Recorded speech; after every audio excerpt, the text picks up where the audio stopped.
Hello दोस्तों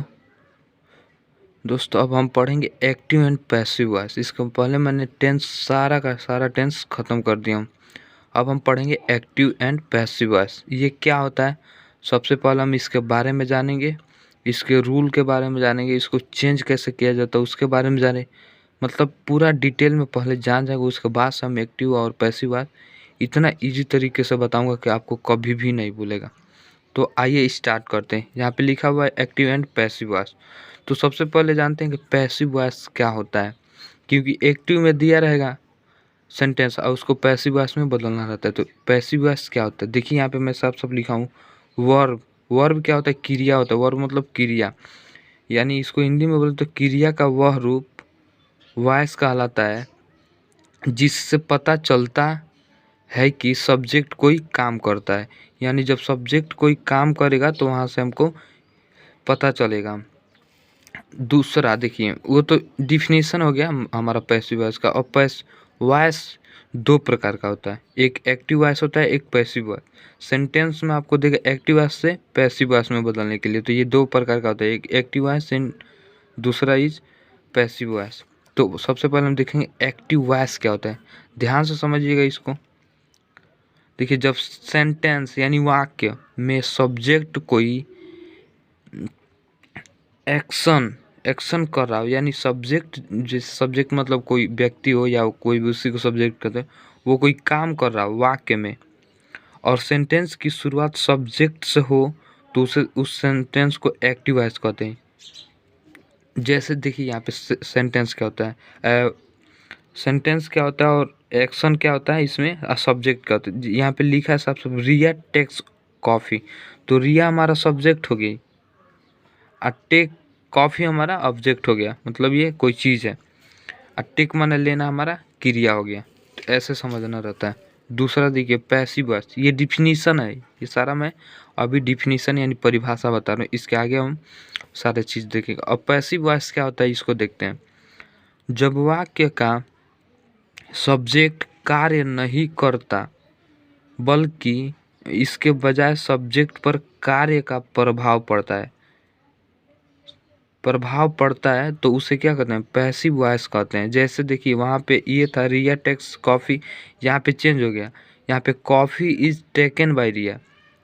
यहाँ पे रिया ने, यहाँ इसका मतलब हो गया रिया ने कॉफ़ी ली, यहाँ पे इसका मतलब हो गया कि रिया द्वारा काफ़ी लिया गया। ये इस तरह से होता है।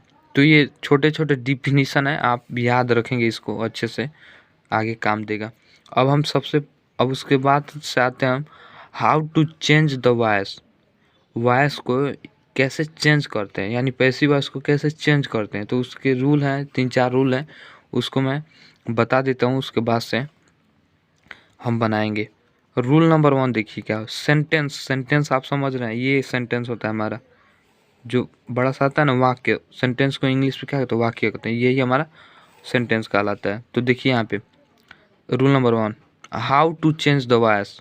पहला देखिए, सेंटेंस मतलब वाक्य की वॉइस को बदलने के लिए सब्जेक्ट एंड ऑब्जेक्ट की पोजीशन को आपस में बदल दें। जब बनाते हैं ना तो सब्जेक्ट में जो पोजीशन होता है उसको आपस में चेंज करना रहता है। ये 1 रूल नंबर है। अब दूसरा देखिए, अब रूल नंबर 2 देखिए, रूल नंबर 2, पैसिव वॉइस में क्रिया का थर्ड फॉर्म, यानी एक्टिव वॉइस दे देगा, उसको कहेगा पैसिव वॉइस में। जब हम पैसिव वॉइस में बदलते हैं तो क्रिया का थर्ड फॉर्म का प्रयोग करते हैं तथा उससे क्रिया का थर्ड फॉर्म का प्रयोग होता है तथा उससे पहले is, am, are, was, were, been, being का प्रयोग वाक्य के टेंस के अनुसार किया जाता है। यानी टेंस किस टेंस में, उसके हिसाब से हम is, am, are, was, were, being का प्रयोग करेंगे। Second rule. Third rule is क्या, यदि किसी वाक्य में दो ऑब्जेक्ट, कभी कभी दो ऑब्जेक्ट आ जाता है। ऑब्जेक्ट मतलब होता है कार्य होता है। ऑब्जेक्ट हो तो पैसिव वॉइस में बदलते समय इनमें से किसी एक को सब्जेक्ट बना देते हैं। साफ ठीक है, यहाँ पे एक को क्या बोलते हैं? सब्जेक्ट बना देते हैं और दूसरे को ऑब्जेक्ट को वैसे ही रहने देते हैं। यानी दो ऑब्जेक्ट आएगा तो क्या एक को सब्जेक्ट बना देंगे और उसके बाद से दूसरे को ऑब्जेक्ट का ही ऑब्जेक्ट रहने देंगे। तो 3 रूल हो गया। चौथा रूल देखते हैं। अब रूल नंबर 4 देखिए। अब यहाँ पे ध्यान से समझिएगा, ये क्या चीज़ है। केवल ट्रांजिटिव वर्ब का ही पैसिव वॉइस बनता है। अब ट्रांजिटिव क्या है आगे बताता हूँ। क्योंकि इनके साथ ऑब्जेक्ट होते हैं, जिस में ऑब्जेक्ट रहेगा उसी का हम पैसिव वॉइस बनाएंगे, अदरवाइज नहीं बनाएंगे। जिसमें ऑब्जेक्ट नहीं देगा उसका हम पैसिव वॉइस नहीं बनाएंगे। अब देखिए यहाँ पे एक और चीज़ लिखा है, इनट्रांजिटिव वर्ब का पैसिव वॉइस नहीं बनता। इनट्रांजिटिव वर्ब क्या होता है आगे देखते हैं इसको। क्योंकि ऐसे वर्ब का कोई ऑब्जेक्ट नहीं होता है। इनट्रांजिटिव में वर्ब नहीं होता है, ऑब्जेक्ट नहीं होता है। इसमें क्या होता है, ट्रांजिटिव वर्ब में हमारा ऑब्जेक्ट होता है, तो उसका बनाएंगे, इसका नहीं बनाएगा। जैसे यहाँ पे दिया है दे लाफ, मतलब ये हंसते हैं, तो इसमें ऑब्जेक्ट है ही नहीं, तो ये क्या है हमारा इनट्रांजिटिव वर्ब है। इसमें इसका पैसिव वॉइस नहीं बनेगा, यहाँ पे सबसे नो पैसिव वॉइस। एक और द सन शाइन ब्राइटली, सूरज मतलब ब्राइटली है, तो इसमें भी ऑब्जेक्ट दिख ही नहीं रहा, तो ये भी हमारा इंट्रांजेक्टिव वर्ब है। इस तरह से आएगा, वहाँ पे मैं बताऊंगा तो आपको क्लियर हो जाएगा। अब यहाँ पे देखिए सीता सिंह ये सॉन्ग, यहाँ पे ऑब्जेक्ट है, हमारा जो गाना है वो कोई वस्तु है, तो उसको सीता गा रही, तो क्या है गाना हमारा वस्तु है, तो ये ट्रांजिटिव वर्ब है, तो इसमें ऑब्जेक्ट है, तो इसका हम क्या करेंगे, ये हमारा ट्रांजिटिव वर्ब, इसी का हम पैसिव वॉइस बनाएंगे। यहाँ पे बन गया है a song is sung by हर, ये सिंग का थर्ड फॉर्म है संग। तो ये अब पांचवा रूल देखिए, यहाँ पे लिखा पैसिव वॉइस में, पैसिव वॉइस को एक्टिव वॉइस का सब्जेक्ट निम्न प्रकार से ऑब्जेक्टिव फॉर्म में बदला जाता है। इसमें कुछ थोड़े से रूल है, उसको ध्यान से समझिएगा। देखिए एक्टिव वॉइस में इन सारी चीज़ों का आई वी यू ही दे सी ईट को हम पैसिव वॉइस बनाते हैं, तो कैसे चेंज करते हैं। जब पैसिव वॉइस बनाएंगे तो देखिए आई का एक्टिव वॉइस में आई रहेगा, इसको पैसिव वॉइस में बदलेंगे तो आई का मी हो जाएगा।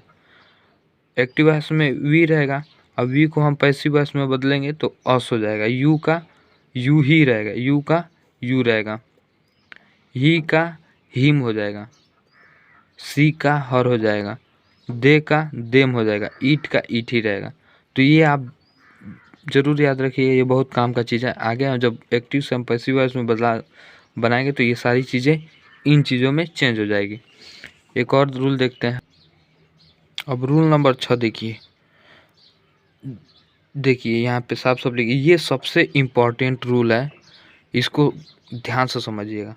पहला प्रेजेंट परफेक्ट कंटिन्यूअस, दूसरा पास्ट परफेक्ट कंटिन्यूअस, तीसरा फ्यूचर परफेक्ट कंटिन्यूअस एंड एवं फ्यूचर कंटिन्यूअस का पैसिव वॉइस नहीं बनता है। यहाँ पे दिमाग में रखिएगा, नहीं बनता है।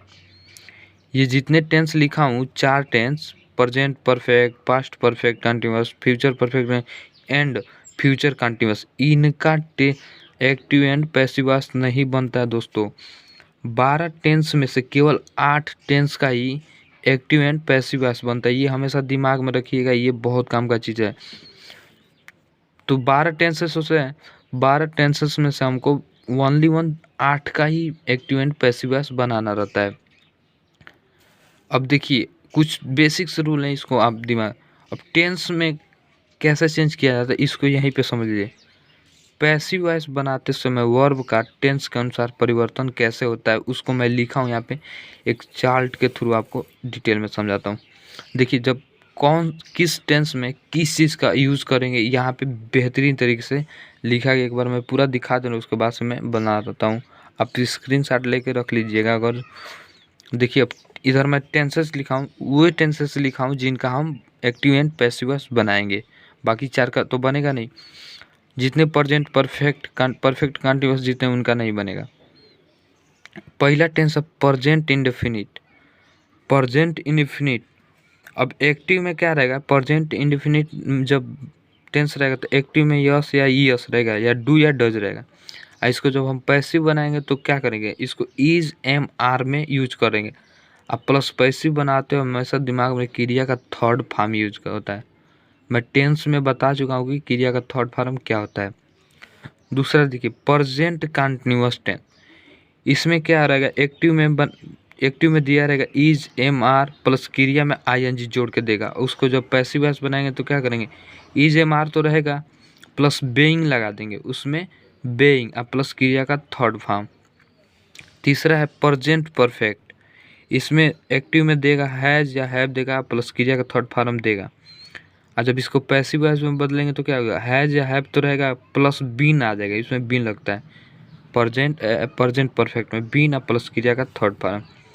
तो 3 टेंस हो गया प्रेजेंट से। अब पास्ट से देखते हैं। पास्ट कंटिन्यूअस में पास्ट इंडेफिनिट में देखिए, इसको सिंपल भी बोलते हैं, पास्ट सिंपल या प्रेजेंट सिंपल।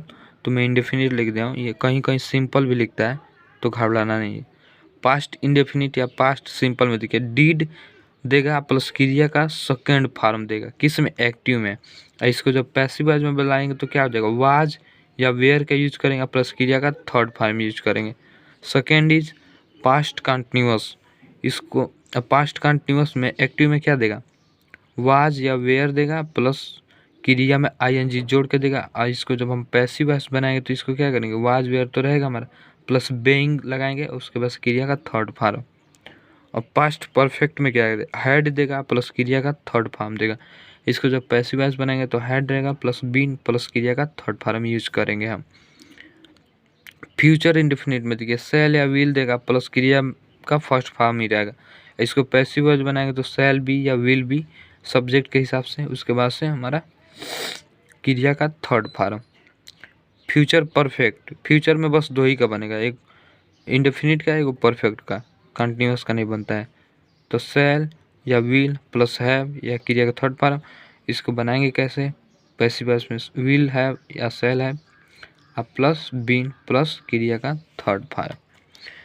तो आज आप वही सारी चीज़ें समझे हैं, पूरा रूल बेसिक्स आप समझ चुके हैं कि एक्टिव एंड पैसिव वॉइस का रूल और रेगुलेशन क्या है, इसको कैसे बनाते हैं, कैसे चेंज करते हैं। नेक्स्ट वीडियो में आपको एकदम डिटेल में बताया जाएगा।